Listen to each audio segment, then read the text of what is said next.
आज अपने ऑपरेटिंग या सर्विस कॉस्टिंग,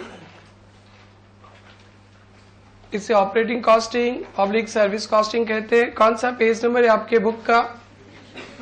53। अपने कॉस्ट अकाउंटिंग के फर्स्ट ऑब्जेक्टिव सीखे थे। कॉस्ट अकाउंटिंग का ऑब्जेक्टिव होता है कॉस्ट निकालना प्रोडक्ट या सर्विसेज के प्रॉफिट जानना और सेलिंग प्राइस। इसी पे हमारा थर्ड चैप्टर आ गया। फर्स्ट चैप्टर में अपने सीखे थे कॉस्ट शीट बनाकर प्रोडक्ट के कॉस्ट निकालना। सेकंड चैप्टर में बैच कॉस्टिंग, जॉब कॉस्टिंग, वहां भी प्रोडक्ट का ही कॉस्ट था, बट प्रोडक्शन बैचेस में होते हैं और production as per specific requirement पे होते हैं, उसको बोलते हैं जॉब कॉस्टिंग। बैचेस में ग्रुप में जहां प्रोडक्शन होते हैं उसे कहते हैं बैच कॉस्टिंग। आज भी अपने प्रोडक्ट का कॉस्ट ही निकालना सीखेंगे। प्रोडक्ट का कॉस्ट एक दो क्वेश्चंस बाकी है शायद कॉस्ट शीट का, जॉब बैच का, तो वो सीखेंगे। अब हम लोग चल रहे हैं सर्विस कॉस्टिंग पे कॉस्ट निकालना सीखेंगे, प्रॉफिट भी कैलकुलेशन सीखेंगे, चार्जेस भी निकालना सीखेंगे। वैसे ऑर्गेनाइजेशंस का जहां से सर्विसेज प्रोवाइड किया जाता है, सर्विसेज आप लोग को याद होगा, बेसिक्स में थोड़ा सा पढ़े थे। सर्विस सेक्टर्स के कुछ एग्जांपल्स हम अभी बताएंगे, आप लोग को रिकॉल होगा शायद, या आपको भी पता होगा सर्विस सेक्टर के कुछ एग्जांपल्स। चलो कोई पता नहीं, ठीक है। Hotel, hospital, transport, cinema hall, CA firm या कोई भी कंसल्टेंसी फर्म या कोचिंग सेंटर या आईटी कंसल्टेंट, ये सारे सर्विस सेक्टर हो गए। तो अब अपने चलेंगे इन सारे इंडस्ट्रीज का कॉस्ट निकालना। अभी तक आप लोग प्रोडक्ट ओरिएंटेड थे, वहां पे raw material, direct wages, direct expenses वगैरह लगता था। यहाँ रॉ मटेरियल तो आपको दिखेगा ही नहीं। यहाँ पे बेसिकली मेन रहता है लेबर का। अगर प्रोफेशनल फर्म का बात करें, प्रोफेशनल फर्म कोचिंग सेंटर का बात करें, तो ज्यादा खर्चा लेबर पे लगता है, मेन पावर पे, मैट वेट पे तो खर्चा कम ही लगता है। और प्रोडक्ट में सबसे ज्यादा खर्चा लगता था मटेरियल्स पे। Very good. तो अभी भी यही समझिएगा कि जब से कॉस्टिंग शुरू किए थे कॉस्ट ही निकालना, आज भी इस चैप्टर में भी कॉस्ट ही निकालना है, कुछ अलग नहीं करना है। हाँ, कॉस्ट के अंदाज डिफरेंट होंगे, बट ऑब्जेक्टिव तो कॉस्ट ही, सेलिंग प्राइस निकालना है। फिर इसके बाद मैं कॉन्ट्रैक्ट कॉस्टिंग चैप्टर लूंगा, वहां भी कॉस्ट ही निकालना है, बट कंस्ट्रक्शन इंडस्ट्रीज का, कंस्ट्रक्शन बिजनेस में जो एंगेज्ड है। फिर उसके बाद प्रोसेस कॉस्टिंग लूंगा, वहां भी कॉस्ट ही निकालना है, बट वो रिफाइनरी पे चले जाएंगे जहां पे एक प्रोडक्ट बहुत सारे प्रोसेस पे। तो ये सारे चैप्टर कॉस्ट के ही है। तो एक ही बात दिमाग में रखना, कॉस्ट ही निकालना और कुछ करना नहीं है। बट डिफरेंट इंडस्ट्रीज में स्पेशलिटी अलग अलग है, कॉस्ट का नेचर अलग अलग है, तो खर्चा का नाम भी थोड़ा डिफरेंट हो जाएगा। तो चलिए स्टार्ट करते हैं। आपके बुक में आते हैं ऑपरेटिंग कॉस्टिंग एक method of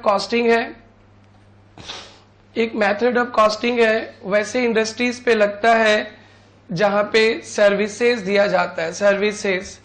it is a method of costing applied by industries which provide services.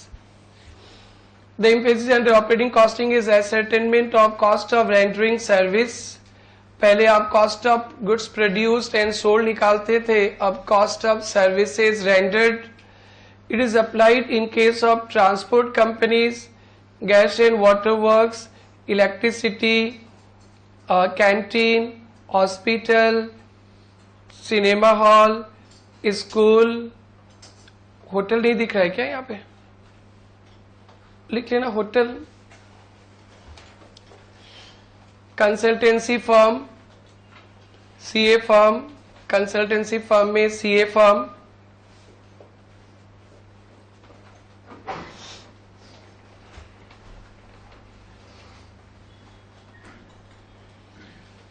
Consultancy firm पे, CA firm. It can also be applied to internal services. External के लिए तो होता ही है, लोगों को बस में जैसे सिटी बस वगैरह दिखते हैं, होटल्स दिखते हैं। इंटरनल पर्पस के लिए भी सर्विस कॉस्टिंग यूज होता है। बड़े बड़े ऑर्गेनाइजेशंस पे, बड़े बड़े फैक्ट्री पे खुद का कैंटीन होता है, खुद के रिपेयर एंड मेंटेनेंस डिपार्टमेंट होता है। बड़े बड़े इंडस्ट्रीज में खुद का पावर जनरेशन होता है। ऐसे पावर बना के हम लोग बेचते हैं आउटसाइडर्स को।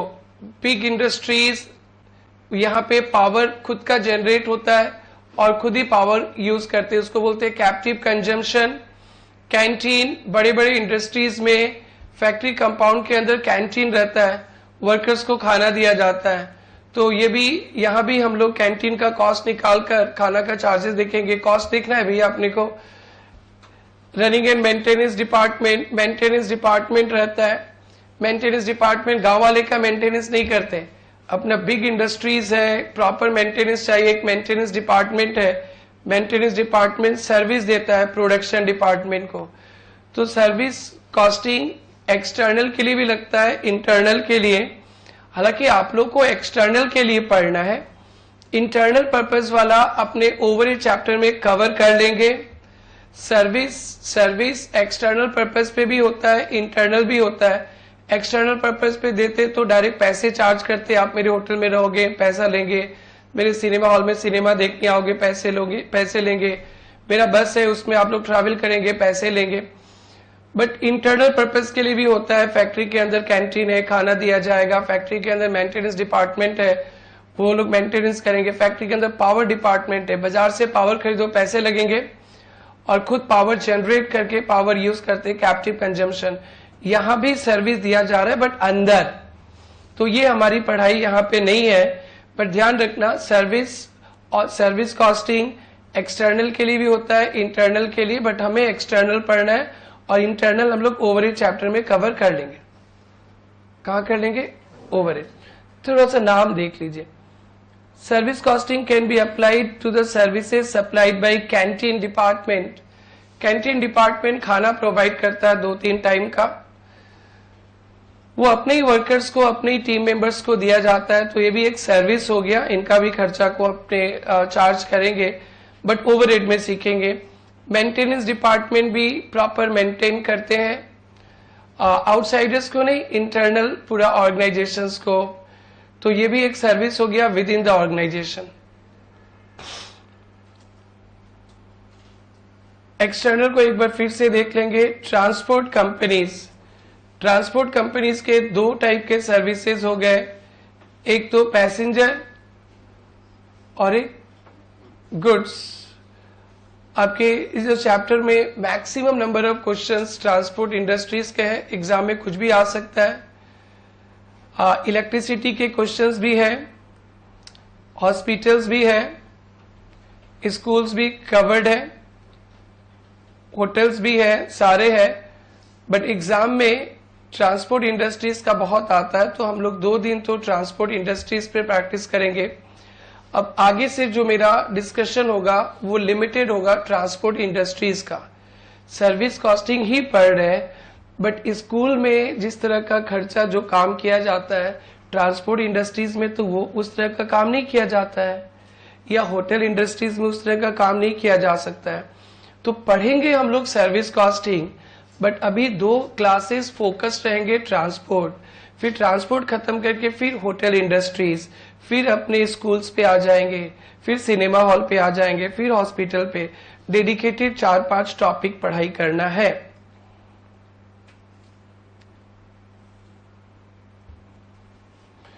तो अब अपना डिस्कशन बेसिकली ट्रांसपोर्ट पे होने जा रहा है।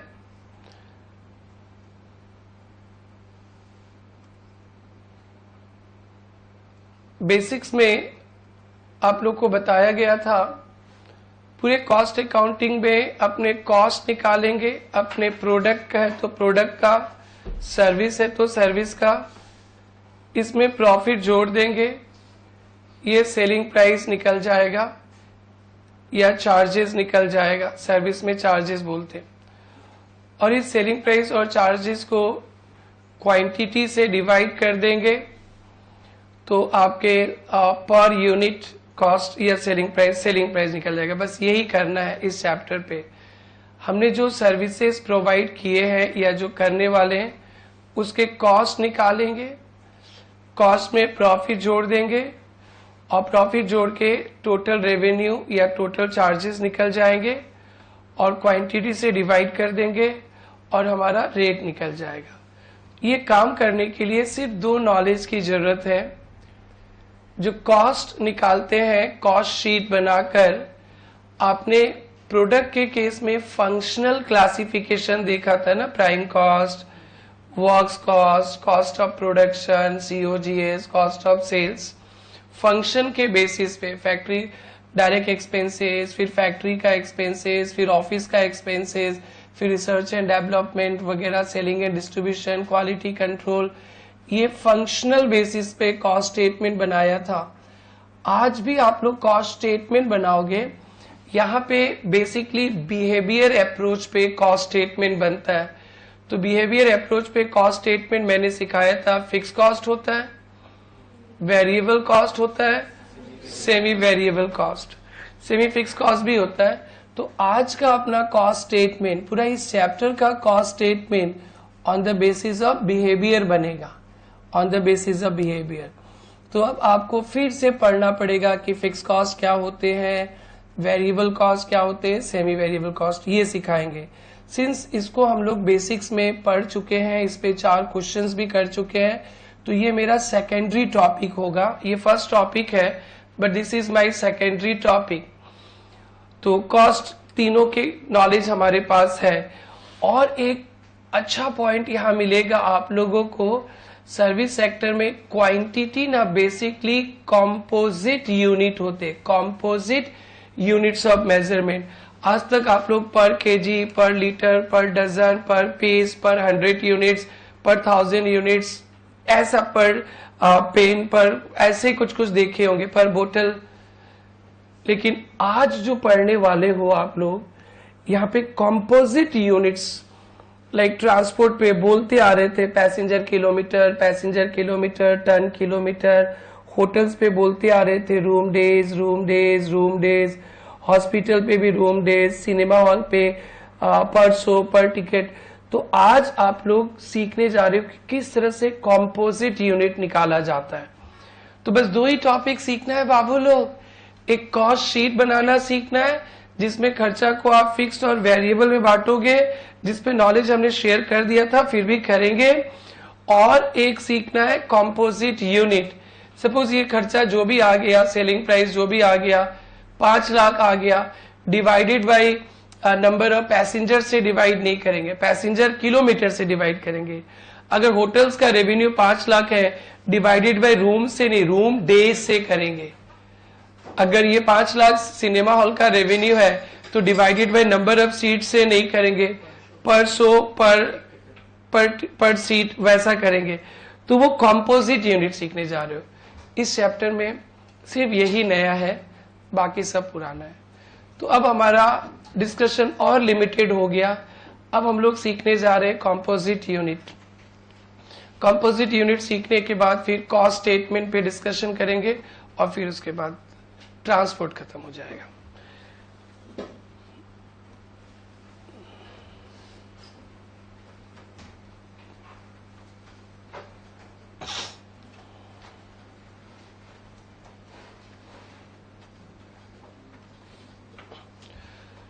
Composite cost unit, composite cost unit service costing का यही सबसे फेमस पॉइंट है। Sometime 2 measurement units are combined together to know cost of services और ऑपरेशंस। 2 यूनिट्स आर कंबाइंड, इसी को ही कहते हैं composite cost unit. Composite cost unit absolute भी हो सकता है, एब्सोल्यूट जिसको वेटेड एवरेज कहते हैं, वेटेड एवरेज। और एक होता है कॉमर्शियल, सिंपल एवरेज। एब्सोल्यूट भी हो सकता है, कॉमर्शियल भी हो सकता है। हम लोग सीखेंगे थोड़ी देर पे अब ये नीचे कुछ इंडस्ट्रीज के कंपोजिट यूनिट्स लिखे हैं, इसको आप लोग को याद रखना है, लर्न इट लिख लेना एग्जाम के लिए। वेरी वेरी हिट लिस्ट है, जो आप जानते हो पहले उस पर डिस्कस कर लेता हूं। आपको क्या क्या पता है बताइए तो, क्या क्या सीखे थे? होटल का सीखे थे, रूम डेज लिखने का तरीका अलग अलग भी होता है। बेड नाइट, पर बेड पर नाइट, पर रूम पर नाइट भी बोलते हैं, या रूम डेज भी बोलते हैं। ऑब्लिक लिख लेना रूम डेज। हॉस्पिटल का पेशेंट डे भी बोल सकते हैं, यहां भी पर बेड पर डे भी बोल सकते हैं, पर रूम पर डे भी बोल सकते हैं,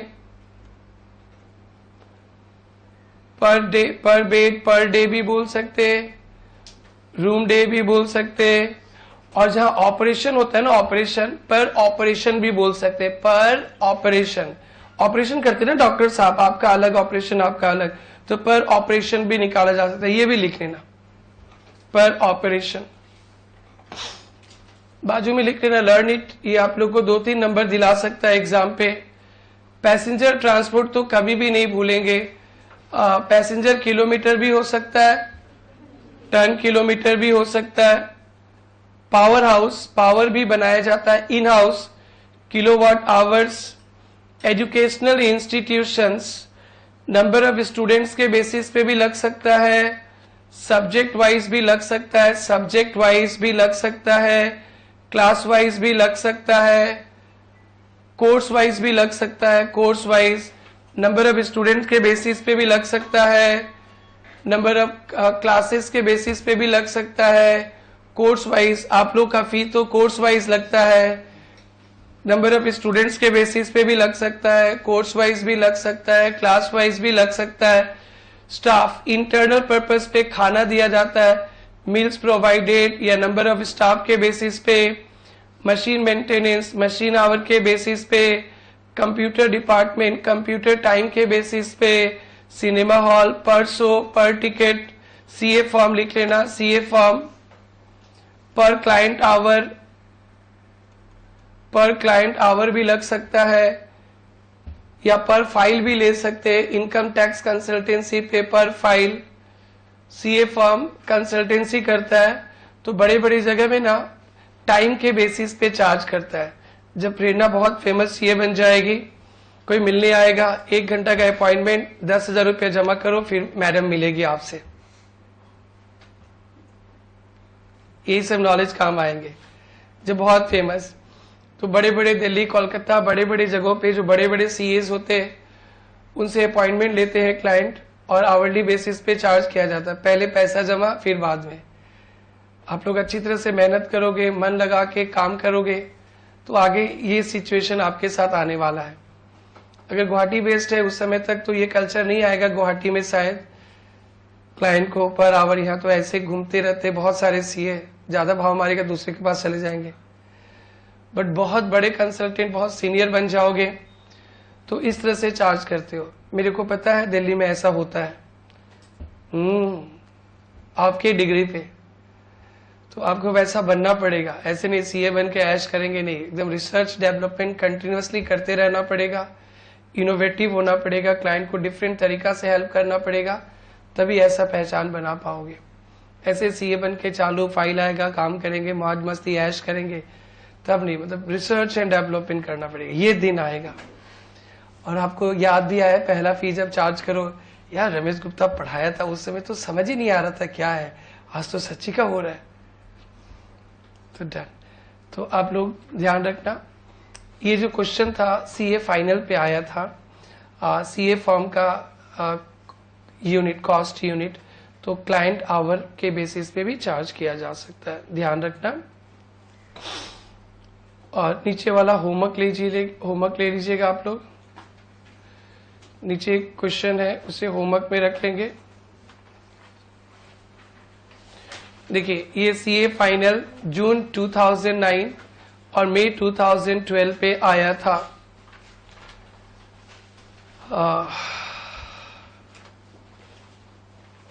चलिए अब आप लोग बुक से निकल जाइए, बुक का काम खत्म। अब हम लोग डेडिकेटेड पढ़ाई करेंगे अपने कॉपी में। ट्रांसपोर्ट इंडस्ट्री,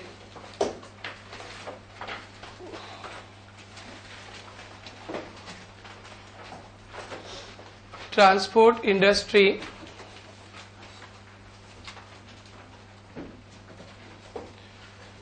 इसमें दो पार्ट है। नंबर 1 पैसेंजर और नंबर 2 गुड्स। फर्स्ट है passenger, number 2 goods.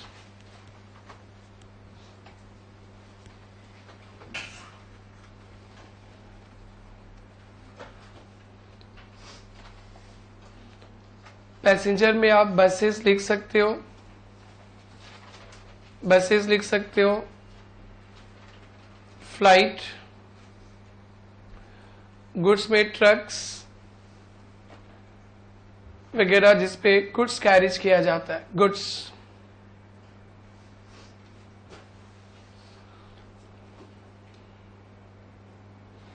Done.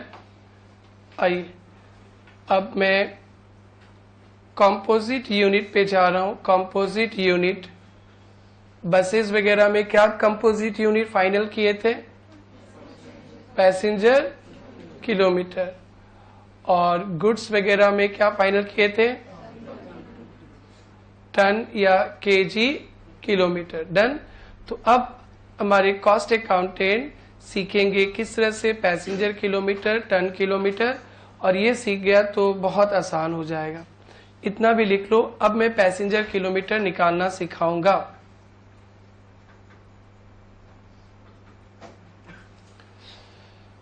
Passenger kilometre ध्यान से देखना, बहुत सिंपल है। Total distance into passenger, total distance into passenger is equal to passenger kilometre. आपके बस ने 100 किलोमीटर आपका बस चला, आपका बस ट्रैवल किया 100 किलोमीटर और उसमें 20 पैसेंजर्स थे। आपके बस चला 100 किलोमीटर, उसमें 20 पैसेंजर्स बैठे थे थ्रू आउट 100 किलोमीटर। तो हर एक पैसेंजर से हर एक किलोमीटर का पैसा लिया जाएगा। हर एक पैसेंजर से हर एक किलोमीटर का पैसा लिया जाएगा। हर एक पैसेंजर से हर एक किलोमीटर का पैसा लिया जाएगा। तो इन दोनों को मल्टीप्लाई कर देंगे तो हो गया पैसेंजर किलोमीटर कितना? या 2000 पैसेंजर किलोमीटर। ये कंपोजिट यूनिट का शुरुआत कर दिया हमने। हम लोग अपने एग्जाम्पल पे भी लगा सकते हैं। सपोज हम लोग क्लास में 100 लोग हैं और हमने 8 आवर्स काम किया है। 100 लोग हैं, हम लोग 100 वर्कर्स हैं, 8 घंटा काम किया। तो जब वेजेस पेमेंट का बात आएगा तो मालिक ओनली 8 आवर्स का थोड़ी ना पेमेंट करेगा, 100 वर्कर्स को पेमेंट करेगा 8 आवर्स का। तो कितने आवर्स हो गए? 800 आवर्स का पेमेंट होगा टोटलिटी में। ये सर नो, अरे 100 लोग हैं, 8 घंटा काम कर रहे हैं, तो क्या 8 ही घंटा होगा ना? इफेक्टिवली 800 आवर्स हो जाएंगे। मैं 8 घंटा, ये 8 घंटा, ये 8 घंटा, ये 8 घंटा, सभी 8 घंटा, तो 800 आवर्स। तो यही हम लोग पैसेंजर किलोमीटर कर रहे हैं। Simple simple. एग्जाम्पल 1 हो गया। कैसा लगा प्रतीक? मस्त लगा। प्रतीक को मस्त लगा। कॉपी करो। बस 100 किलोमीटर ट्रैवल किया, 20 पैसेंजर्स, तो पैसेंजर किलोमीटर 2000।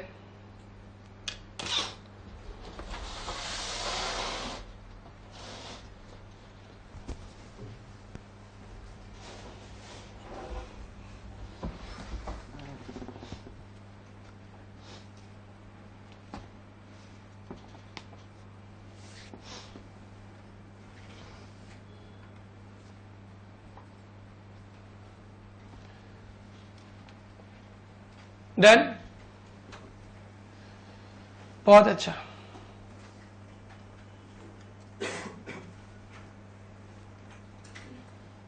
एग्जाम्पल 2 थोड़ा सा एडवांस दे रहा हूं, ध्यान देना। आपके पास एक बस है, उस पे 25 सीट्स है और बस का डायरेक्शन है सिटी ए से सिटी बी, स्टेशन ए से स्टेशन बी। ये 30 किलोमीटर है।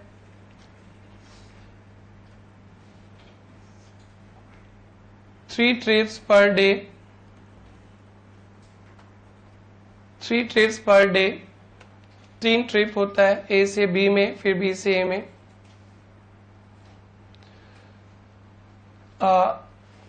पैसेंजर तो बाद में, पहले किलोमीटर निकालते, किलोमीटर कितना किलोमीटर चला। ध्यान से सुनना, सुबह शुरू करेंगे स्टेशन ए से बी में जाएंगे 30 किलोमीटर, फिर आएंगे भी तो 30 किलोमीटर। एक ट्रिप, 1 ट्रिप मतलब अप एंड डाउन, 1 ट्रिप मतलब अप एंड डाउन। एक ट्रिप होगा ना तो 30 into 2 60, 3 trips per day, 3 trips per day. समझ में आ रहा है? तो kilometre per day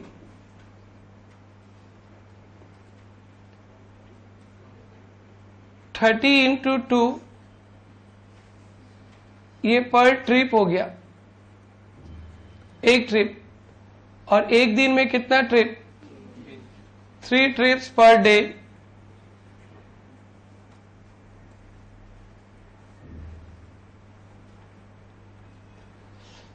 thirty into 2 into 3 trips per day, या 180 किलोमीटर। सही है? सही है? 25 डेज पर मंथ, एक महीना में 25 दिन आप गाड़ी चलाते हो, तो किलोमीटर पर मंथ भी तो निकल जाएगा। बोलो बोलो। एक दिन में 180 इंटू 25, 4500 किलोमीटर। और किलोमीटर पर एनम बोले तो एक साल में 12 महीना होता है, तो 4500 इंटू 12, 54,000 किलोमीटर। या ऐसे भी निकाल सकते हैं, 30 इंटू 2, एक ट्रिप। बोलो बोलो। 1 ट्रिप, एक दिन में कितना ट्रिप था? 3 ट्रिप्स, एक दिन का हो गया। एक महीना पे 25 डेज इंटू एक साल पे 12 महीना, तो 54,000 किलोमीटर निकल जाएगा। Okay, very good, well done, बहुत अच्छा समझ रहा है बच्चा लोग। फिर से समझिए, यही स्पेशलिटी इस चैप्टर का, जो बच्चा ये समझ गया चैप्टर समझ गया। अभी मैंने पैसेंजर्स को यूज नहीं किया, मैं बच्चों को सिर्फ डिस्टेंस सिखा रहा हूं। तो डिस्टेंस 30 किलोमीटर का आपको परमिट मिला है, स्टेशन ए से स्टेशन बी। आप ए से पैसेंजर्स को लेके जाएंगे बी में, फिर बी से आ जाएंगे ए में। तो ट्रिप का मतलब होता है up and down, up and down. तो एक ट्रिप आप करेंगे, कंप्लीट करेंगे तो 60 किलोमीटर हो गया। सीएस वाली गुड़िया भैया लोग 60 kilometres, 3 trips per day, 3 trip per day तो 180। बट हम लोग को चाहिए एक महीना में, अगर अपने कॉस्ट शीट बनाएंगे मंथली बेसिस, एक महीना का डिस्टेंस ट्रैवल चाहिए, क्योंकि पेट्रोल डीजल वगैरह